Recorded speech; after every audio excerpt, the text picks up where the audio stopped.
Pradeep sir, current जिस तरीके से बाजार टूट रहा है, आपका रिएक्शन? जी बिल्कुल जी, देखिए मैं बाई करूंगा लेकिन नीचे आने पे। हम्म। अभी मैं कंफर्टेबल हूं नहीं करेंट जोन से बाई करना, क्योंकि नीचे का एक गैप बाकी है। वो जिस दिन यूएस एंड इंडिया का ट्रेड डील हुआ था ना, उस जो सेकेंड दिन का जो इतना बड़ा गैप अप था, वो गैप अप अभी भी थोड़ा गैप बाकी है। तो थोड़ा स्टैगर मैनर पे बाई करने का सलाह रहेगा, लेकिन इंटरडे में अभी कोई विपुल जी मेरा पॉजिटिव व्यू है नहीं। एक बार ना 25,650 इसके ऊपर सस्टेन होना बहुत इंपॉर्टेंट है निफ्टी को। अगर 25,650 इसके ऊपर जब तक सस्टेन नहीं हो रहा है, मैं बाय नहीं करूंगा। अच्छी बात यहाँ पर निकल के आई है। अच्छा चलिए, ये बात तो हो गई आरबीआई पॉलिसी को लेकर के, बाजार को लेकर के। 25,500 भी टूट गया है, नजरें यहाँ पर हमारी रहेंगी उसी के इर्द गिर्द घूमता हुआ। देखते हैं किस तरह की आगे चल करके रिकवरी आती है। लेकिन जो बात हम लोग कल से कर रहे हैं, परसों से इन्फैक्ट कर रहे हैं, वो है बात गोल्ड सिल्वर की गिरावट को लेकर के। तो आज एक छोटा सा सेगमेंट कर लेते हैं अंशु सर, प्रदीप सर के साथ, क्योंकि काफ़ी लोगों की क्वेरीज यहाँ पर लगातार हमारे पास बनी हुई है कि गोल्ड सिल्वर ईटीएफ में क्या करें, गिरावट थमती क्यों नहीं दिखाई दे रही है। और एक एक रिएक्शन आप दोनों से सबसे पहले अंशु जी, आपसे पहले। और आप $59 के अपने रुख पर अभी भी कायम है? जिस तरीके से बाजार गिर रहा है, जब आपने परसों, शायद परसों ही आपने जब ऐलान किया था, उसके बाद से लगातार प्रेशर बढ़ता हुआ दिखाई दे रहा है। अभी क्या करना चाहिए, और क्या ये इसी गिरावट में 59 तक जाता हुआ दिखाई दे रहा है, या बीच में कुछ बाउंस बैक आएगा? तो देखिए, एक ट्रेडर और एक एनालिस्ट में यही अंतर होता है।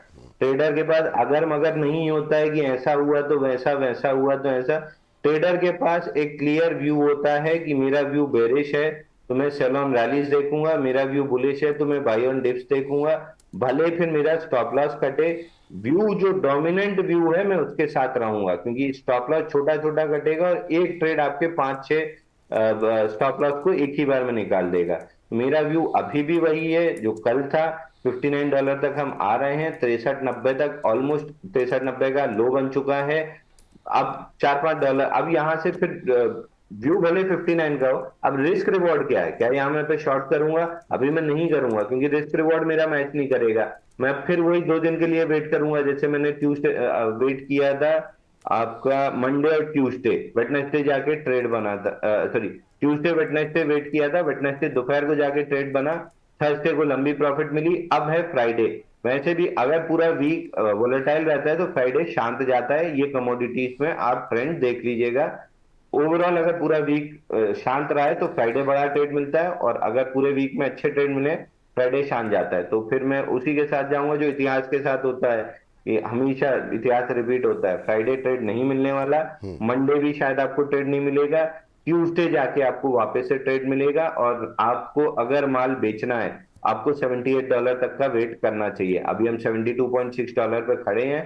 $78 तक की अपसाइड पुल बैक में बन सकती है। तो जैसे पहले 88 से $92 सेलिंग रेंज था, अभी फिलहाल के लिए 78, 78.50 के आसपास सेलिंग बनेगी। उस जोन में आते से जैसे ही बेरिश एविडेंस मिले, माल बेच देना चाहिए। नीचे वापस से पहला टारगेट यही 63.90 का जो लो बना है ये बनेगा, और शायद इस बार उसको हम स्लाइस थ्रू करते हुए 59 आ जाएंगे। 59 आना बड़ी बात नहीं है। बड़ी बात ये है, जो उम्मीदें आप पाल के बैठे हैं कि ये वी शेप रिकवरी आ जाएगी, नया ऑल टाइम हाई बन जाएगा, मैं ये नहीं बोल रहा हूँ नहीं हो सकता, बट उसकी प्रोबेबिलिटी लेस देन 1% है। 99% सिल्वर जो हमेशा करता आया है वही करेगा, कि एक लंबी टॉप बनाने के बाद फटाफट से गिरता है 8-10 हफ्ते में, उसके बाद 3 से 4 साल साइडवेज रहता है। तो बहुत उम्मीदें जो आप पाल के बैठेंगी, वर्टिकल वी शेप रिकवरी आ जाएगी। ये उम्मीदें मैंने आपकी रेलवे, डिफेंस, पीएसयू सब में तोड़ी है, सिल्वर में भी तोड़ रहा हूँ। हम्म। और कितना तोड़ेंगे सर? जब तक तोड़ेंगे नहीं तब तक छोड़ेंगे नहीं। चलिए प्रदीप सर, आपकी बात, आपकी राय, सहमत हैं आप, या आपके विचार दूसरे हैं सर सिल्वर को लेकर के अभी? Sir view sell on rise ही रखना है, बट मुझे लगता है कि एक बार बाउंस बैक फिर से पॉसिबल है। जैसे कि 70 के आसपास अगर हम देखेंगे इंटरनेशनल मार्केट पे सपोर्ट ले रहा है, हो सकता है कि एक बार आपको फिर से 80, 85, 89 तक आ जाए, लेकिन व्यू ऊपर में आपको शॉर्ट ही करना है।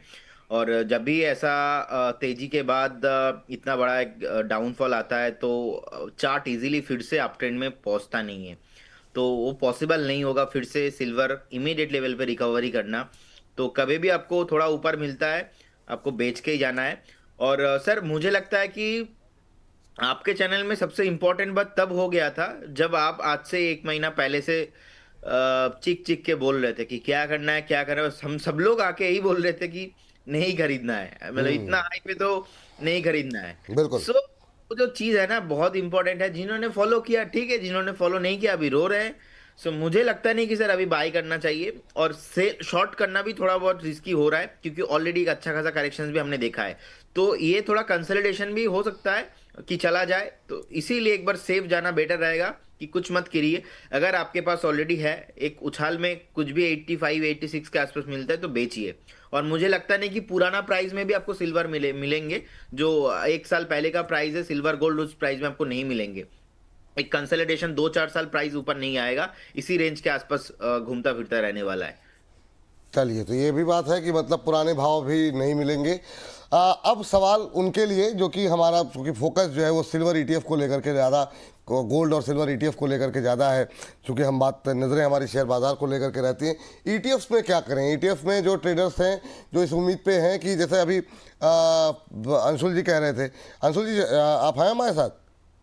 चलिए अभी अभी बिल्कुल है। चलिए अंशुल जी अंबाला जी दोनों लोग जुड़ गए हैं, चलिए आ गए। आप तो हाथ पकड़ लिए, आप कहाँ छोड़ेंगे सर? अरे बहुत शानदार, बहुत शानदार। अच्छा, कल लोगों ने आपके कुछ टिप्पणियां रह जाती हैं। अब कुछ लोगों की टिप्पणियां हैं, कह रहे हैं आप आजकल अंशुल सर मुस्कुराने लगे हैं। इनका इतनी माइन्यूट ऑब्जर्वेशन। अंबाला मैम बहुत बहुत स्वागत है आपका। अंबाला मैम तो पूरा मतलब ऐसा माहौल रखती हैं कि मतलब बाजार के मूड को मतलब पूरी तरीके से रिप्रेजेंट करने की उनकी जो है हमेशा कोशिश जो है वो रहती है। और कल मैम जो हम लोगों ने सेगमेंट अपलोड किया था उसमें मतलब 150 से ऊपर कमेंट थे और उसमें 99% तो खाली आपको बर्थडे विश कर रहे थे। तो एक बार फिर से हमारी तरफ से बिलेटेड हैप्पी बर्थडे, है ना। तो बहुत उम्मीद करते हैं काफ़ी अच्छा जन्मदिवस मनाया होगा कल आपने। आपको बताना चाहिए था कि बर्थडे है, तो हम लोग कल विश कर लिए होते। अरे वो अब बिल्कुल belated happy प्रोग्राम जब birthday। खत्म होने वाला था तब इन्होंने जिक्र किया सर। और नहीं तो अगर प्रोग्राम खत्म होने के बाद पता चला था तो आज प्रोग्राम के शुरुआत में कम से कम एक केक कटना तो बनता था। हाँ, ये बात तो चूक हो गई मुझसे, मैं क्षमा चाहूँगा। और अंबाला मैम मतलब पार्टी वार्टी कब मिल रही है हम लोगों को? प्रदीप जी कुछ कह रहे हैं लेकिन उनकी आवाज़ नहीं पहुंच पा रही है। वो बोलते बड़ा अच्छा है लेकिन जी जी प्रदीप सर आप ही बोल लीजिए। अभी सुनाई दे रहा है सर? हाँ हाँ, आवाज़ आ रही है, अच्छी आ रही है जी। मैं वही बोल रहा था कि हमें तो पता ही नहीं है कि मैम का बर्थडे है, तो सेलिब्रेशन तो बनता है और पार्टी भी मैम के तरफ से। आई थिंक जब हम सब लोग मिलके फिर से दिल्ली आएंगे मैम, डेफिनेटली एक पार्टी भी चाहिए हमें। ठीक है, ऐसे तो बर्थडे विश करेंगे और पार्टी नहीं मिलेगा, नहीं चाहिए ऐसा पार्टी। हमें ऐसा विशेष हमें नहीं करना चाहिए। पार्टी बिल्कुल चाहिए और एक पार्टी पेंडिंग है। और और ये पार्टी दिल्ली में ही रखी जाए क्योंकि कोई मैम अरे नागपुर में है। ये पार्टी का ज्ञान कौन दे रहा है? 2 तारीख को जिसका बर्थडे था उसकी पार्टी तो अभी तक मिली नहीं है। यार उनको छोड़ दीजिए, वो बहुत चीज़ों में जो है ना, अब मैं टिप्पणी नहीं करूं तो ज़्यादा बेहतर है। हाँ हाँ, आप ही लोग खेल लीजिए इस पर। नेक्स्ट टाइम पक्का जब मैं दिल्ली आने वाला हूँ सब लोग को एक एक मैसेज करूंगा। आप जब भी आएंगे तो मेरे तरफ से तो पार्टी पक्का है एकदम। ठीक है, अब अंबाला मैम को जो है अंबाला मैम आए और वो भी पार्टी दें, तो हम बातचीत अब आगे बढ़ते हैं और ईटीएफ्स को लेके बातचीत कर रहे हैं क्योंकि इस मैं सेगमेंट मेरा को। रिप्लाई तो दे दूं। अच्छा कर दीजिए मैम जी, पहले कर दीजिए। ओके, आप सभी को बहुत बहुत थैंक यू सो मच। और डेफिनेटली मेरी पार्टी शायद आप लोगों को मतलब घरेलू पार्टी रहती है, मतलब टेस्ट ऐसे ही है, तो वो definitely people are most invited. जब भी मिलेंगे एक अच्छा सा get together definitely will make. धन्यवाद धन्यवाद, बहुत बहुत धन्यवाद।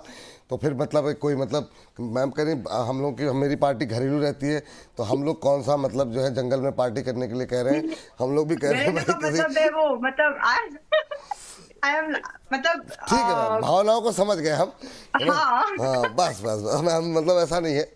हाँ चलिए, तो अब आते हैं उसी विषय पर, ईटीएफ को लेकर के। ईटीएफ में क्या करें, खासतौर से जो लोग इस बात का, जैसे अंशुल जी भी कह रहे थे कि एक बाउंस बैक की उम्मीद है, 78 तक जा सकता है।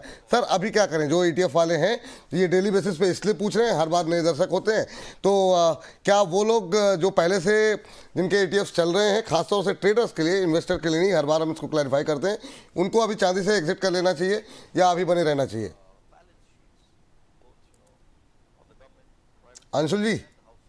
सर देखिए, मैं तो कल भी एग्जिट के ही मूड में था, अभी भी एग्जिट के ही मूड में हूँ, लेकिन तुरंत एग्जिट नहीं करना है। पहले जैसे $75-76 में डिस्कस हुआ था कि 88 आने दीजिए, 88-90 की रेंज में एग्जिट करना है। अभी 72-72.5 चल रहा है, तो 78 से 80 की जोन में एग्जिट करना है।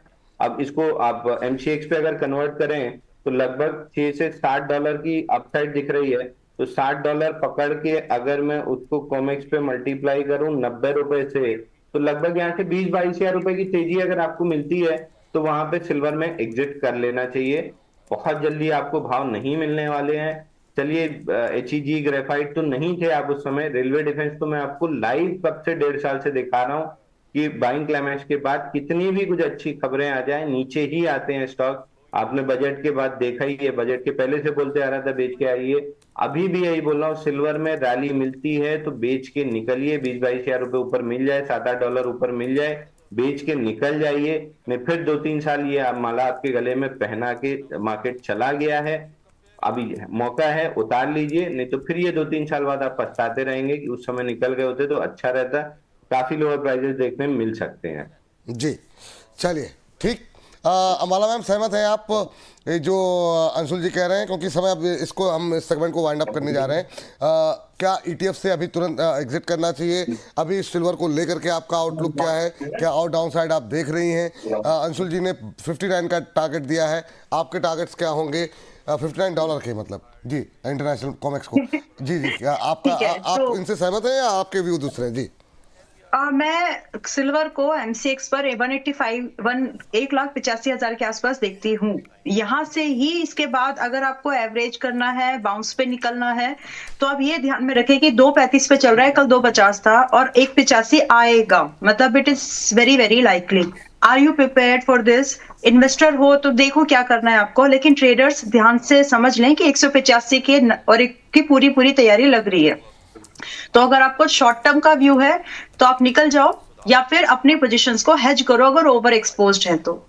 अदरवाइज यहां से 185 के आसपास से बाउंस बैक एक्सपेक्टेशन है, बट अभी के प्राइस से मुझे एक्सपेक्टेशन नहीं है। वो 1,85,000 के बाद में एक बार आपको मौका मिलेगा, उस बाउंस में निकलने की कोशिश करिएगा। अभी निकलेंगे तो फिर रही बात कि वो कहां तक जा सकता है, तो दोबारा वो बाउंस बैक आपको 2.65 से लेकर के 2.85 तक मैक्स जाएगा, उसके बाद फिर से वही डिक्लाइन। तो फिलहाल के लिए देख लीजिए, मतलब डिपेंड करता है कि पोजीशन साइजिंग आपकी और एक्सपोजर कितना है। आप ETF में भी हो तो भी MCX का बेस अगर प्राइस स्पॉट आप पकड़ लो तो 1,85,000 के आसपास की जर्नी लग रही है और अभी लगभग 55,000 50,000 दूर है। तो अभी एग्जिट कर लें, फिर दूरी बना लें, मतलब, या फिर क्या करें? जिन्होंने ट्रेडिंग के लिए लिया है 2-3 महीने के लिए कर लो, मतलब क्योंकि दिख ही रहा है वो आना ही है 185 पर। कल भी वही बात था, क्योंकि 20-22% है अभी भी। आप मैनेज कर पाएंगे नहीं कर पाएंगे आपकी पोजीशन साइजिंग के ऊपर मैटर करता है, but it is very likely 2.35 पर आज चांदी है, 185 के आसपास की इसकी जर्नी है, that has to be touch. वो टच होगी, उसके बाद इसमें काफी टाइम लगेगा, लेकिन इसके बाद ही कुछ होगा, उससे पहले नहीं। बाउंस बैक अगर आप 4-5% को देके 20% का डिक्लाइन लेके बैठने को तैयार हो, so it's not a wise decision that you are trying to make. तो कोशिश करिए फिलहाल निकल जाओ, 185 पर आएगा एक बार। ठीक। सर एग्जिट कर लें? प्रदीप सर आपका व्यू? जी बिल्कुल, अभी थोड़ा वेट कीजिए, बाउंस पे करने का रहेगा। मुझे लगता है कि एक बाउंस मिलेगा अगर $70 इंटरनेशनल मार्केट पे नहीं ब्रेक होता है तो। सो अगर ब्रेक नहीं होता है तो एक बार आपको उछाल मिलेगा, उस उछाल में एग्जिट करने का प्लान ढूंढिए। फ्रेश बाय तो नहीं करना है क्योंकि रिस्क रिवॉर्ड रेशियो फेवरेबल बिल्कुल नहीं है, और ऑलरेडी अंशुल जी ने और मैम ने ऑलरेडी एक्सप्लेन कर दिया है सर। ठीक, इस सेगमेंट को हम यही करेंगे समाप्त, और इसको हम कोशिश करेंगे जितनी जल्दी हो सके आपके लिए उपलब्ध कराने की। जैसे ये उपलब्ध हो जाएगा आप लोगों को हम सूचित कर देंगे। तो